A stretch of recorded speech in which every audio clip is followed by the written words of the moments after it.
21 de diciembre, San Pedro Canicio. Se ha llamado a San Pedro Canicio el segundo apóstol de Alemania, comparándole con San Bonifacio, que fue el primero. También se le venera como uno de los creadores de la prensa católica. Además, fue el primero del numeroso ejército de escritores jesuitas. Nació en 1521, en Nimega de Holanda, que dependía entonces de la arquidiócesis alemana de Colonia. Era el hijo mayor de Jacobo Canis, quien recibió un título de nobleza por haber desempeñado el oficio de tutor de los hijos del duque de Lorena, y fue 9 veces burgomaestre de Nimega. Aunque Pedro tuvo la desgracia de perder a su madre cuando era todavía pequeño, su madrastra fue para él una segunda madre. El joven creció en el temor de Dios. Cierto que él mismo se acusa de haber perdido el tiempo, de niño, en juegos inútiles. Pero, dado que a los 19 años obtuvo el grado de maestro en artes, en Colonia, resulta difícil creer que haya sido muy perezoso. Por complacer a su padre, que deseaba darle una carrera de abogado, Pedro estudió algunos meses el derecho canónico en Lovaina. Pero, al caer en la cuenta de que esa no era su verdadera vocación, desechó el matrimonio, hizo voto de castidad y volvió a Colonia a enseñar teología. La predicación del beato Pedro Fabro había despertado gran interés en las ciudades del Rin. Fabro era el primer discípulo de San Ignacio. Bajo su dirección, hizo Canicio los ejercicios de San Ignacio, en Mainz, y durante la segunda semana, prometió a Dios ingresar en la compañía de Jesús. Fue admitido en el noviciado y pasó varios años en Colonia, consagrado a la oración, al estudio, a visitar a los enfermos y a la enseñanza. El dinero que recibió como herencia a la muerte de su padre, lo dedicó en parte a los pobres y en parte al mantenimiento de la comunidad. Canicio había empezado ya a escribir. Su primera publicación había sido la edición de las obras de San Cirilo de Alejandría y San León Magno. No se ha probado que él haya sido el editor de los sermones de Juan Taulero, publicados en Colonia en 1543. Después de su ordenación sacerdotal, comenzó a distinguirse en la predicación. Había asistido a 2 sesiones del Concilio de Trento como delegado, una en Trento y otra en Bolonia. De ahí le llamó San Ignacio a Roma, donde le retuvo 5 meses, en los que Canicio dio pruebas de ser un religioso modelo, dispuesto a ir a cualquier parte y a desempeñar cualquier oficio. Fue enviado a Mesina a enseñar en la primera escuela de los jesuitas, de la que la historia guarda memoria, pero al poco tiempo volvió a Roma a hacer su profesión religiosa y a desempeñar un cargo más importante. Recibió la orden de volver a Alemania, pues había sido elegido para ir a Ingolstadt con otros 2 jesuitas, ya que el duque Guillermo de Baviera había pedido urgentemente a algunos profesores capaces de contrarrestar las doctrinas heréticas que invadían las escuelas. No solo tuvo éxito Canicio en la reforma de la universidad, de la que fue nombrado primero rector y luego vicecanciller, sino que, con sus sermones, consiguió la renovación religiosa, en la que también colaboró con su catequesis y su campaña contra la venta de libros inmorales. Grande fue el duelo general cuando el santo partió a Viena, en 1552, a petición del rey Fernando, para emprender una tarea semejante. La situación en Viena era peor que en Ingolstadt. Muchas parroquias carecían de atención espiritual, y los jesuitas tenían que llenar las lagunas y enseñar en el colegio recientemente fundado. En los últimos 20 años no hubo una sola ordenación sacerdotal. Los monasterios estaban abandonados. Las gentes se burlaban de los miembros de las órdenes religiosas. El 90% de la población había perdido la fe, y los pocos católicos que quedaban practicaban apenas la religión. San Pedro Canicio empezó por predicar en iglesias casi vacías, en parte por el desinterés general, o bien porque su alemán del Rin resultaba muy duro para los oídos de los vieneses. Pero poco a poco fue ganándose el cariño del pueblo por la generosidad con que atendió a los enfermos y agonizantes durante una epidemia. La energía y espíritu de empresa del santo eran extraordinarios. Se ocupaba de todo y de todos, lo mismo de la enseñanza en la universidad, que de visitar en las cárceles a los criminales más abandonados. El rey, el nuncio y el mismo papa hubiesen querido nombrarle arzobispo de la sede vacante de Viena, pero San Ignacio solo permitió que administrase la diócesis durante un año, sin el título ni los emolumentos de arzobispo. Por aquella época, San Pedro empezó a preparar su famoso catecismo o resumen de la doctrina cristiana, que apareció en 1555. A esa obra siguieron un catecismo breve y un catecismo brevísimo, que alcanzaron enorme popularidad. Dichas obras serían para la Contrarreforma católica lo que los catecismos de Lutero habían sido para la Reforma protestante. Fueron reimpresos más de 200 veces y traducidos a 15 idiomas, incluyendo el inglés, el escocés de Bride, el hindú y el japonés, en vida del autor.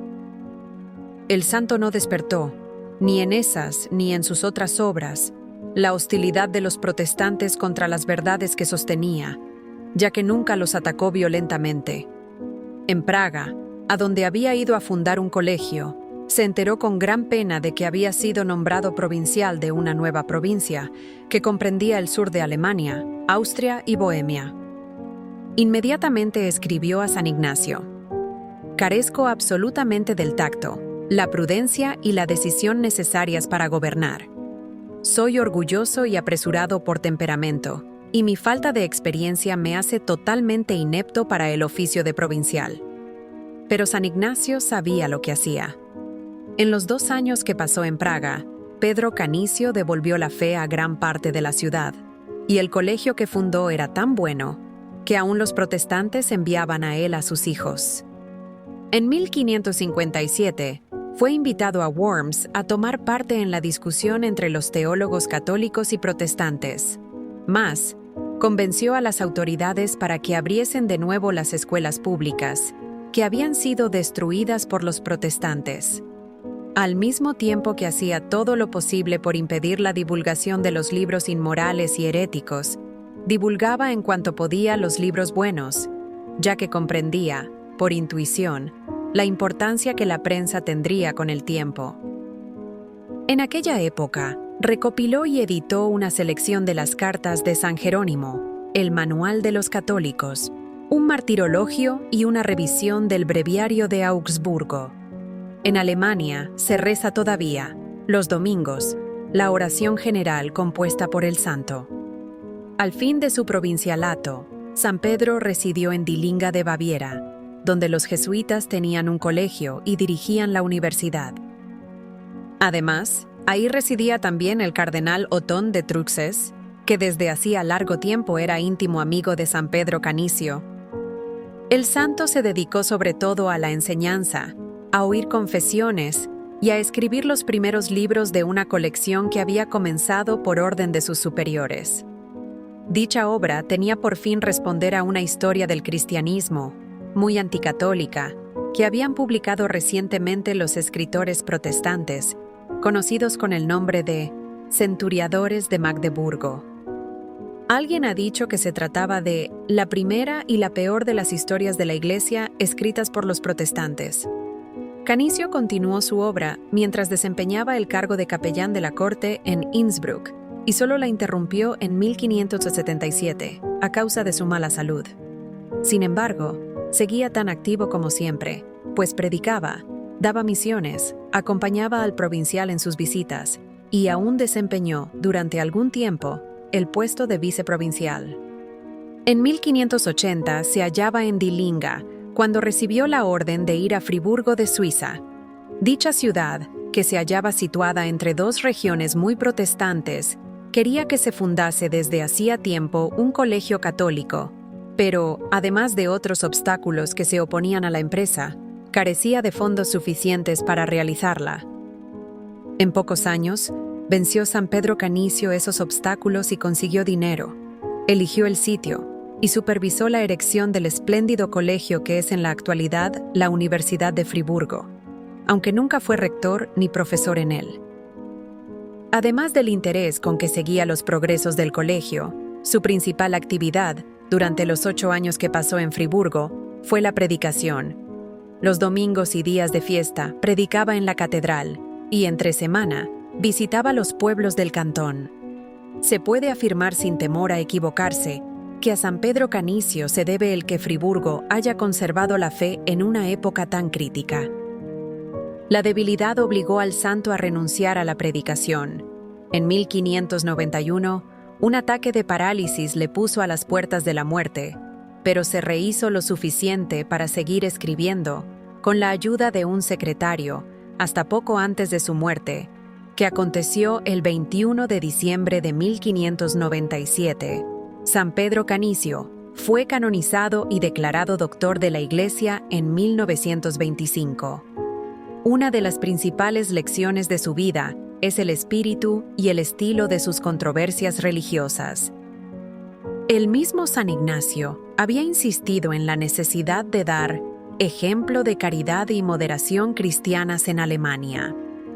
San Pedro Canicio advertía que era un error citar en una conversación los temas que antipatizan a los protestantes, como la confesión, la satisfacción, el purgatorio, las indulgencias, los votos monásticos y las peregrinaciones, pues, como algunos enfermos, tienen el paladar estragado, son incapaces de apreciar esos manjares. Necesitan leche, como los niños. Solo poco a poco es posible llevarles a aceptar los dogmas sobre los que no estamos de acuerdo con ellos.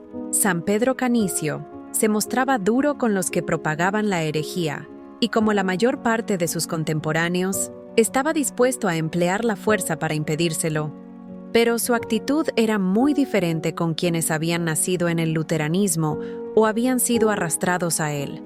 El santo pasó toda su vida oponiéndose a la herejía y tratando de restaurar la fe y la vida católicas.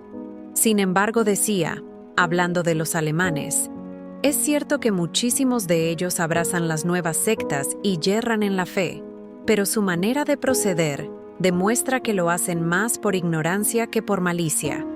Yerran, lo repito, pero sin intención, sin deseo y sin obstinación. Según San Pedro Canicio, no había que enfrentarse ni siquiera a los más conscientes y peligrosos de los herejes, con aspereza y descortesía, pues ello no solo es el reverso del Espíritu de Cristo, sino que equivale a quebrar la rama resquebrajada y a apagar la mecha que humea todavía.